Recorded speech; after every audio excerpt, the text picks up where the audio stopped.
ዛሬ አንድ የተሰማኝ ነገር ልንገራችሁ። አፌክት አደረገኝ። ምን ተሰማኝ መሰላችሁ? አይ ፊል መላጣ በጣም መላጣ የሆንኩ መሰለኝ። መጀመሪያ ፀጉሬን አይታችሁት አይደል? ላስት 3 ዊክስ ያለፉት ሳምንቶች ደስ ነበር፣ ረጅም ነበር። ግን አሁን መላጣ የሆንኩ መሰለኝ። ነገር ግን ብዙ ፀጉር ነው ያለን። ምን ላችሁ ነው የምፈልገው? ፊሊንግ አይታመንም።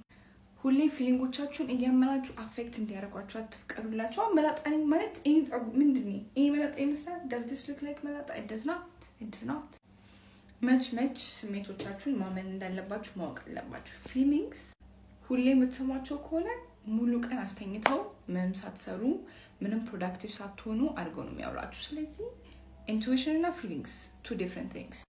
ኢንቱዊሽን ማለት ልባችሁ ጋይድ ሲያደርጋችሁ የሆነ ነገር አታርጉ ወይም የሆነ ነገር አርጉ ሲላችሁ፣ ፊሊንግስ ግን በቃ ዝም ብለሽ ተኝተሽ ወይ ፀጉርሽ ምንድን ነው የሚመስለው? ምንም ነገር እኮ መስራት አትችይም፣ ወርዚት እኮ አይደለሽም፣ ምን እየሰራሽ ነው? የምታደርጉትን ነገር በሙሉ ኳስችን እንድታደርጉ ነው የሚያደርጋችሁ። በጣም ቶክሲክ ከሆኑ ነገሮች ደግሞ የምናደርጋለን እንርቃለን። ስለዚህ ፊሊንጎቻችሁን መስማት አቁሙና ማድረግ ያለባችሁ ነገር አርጉ። ቴንክ ዩ ቬሪ ማች።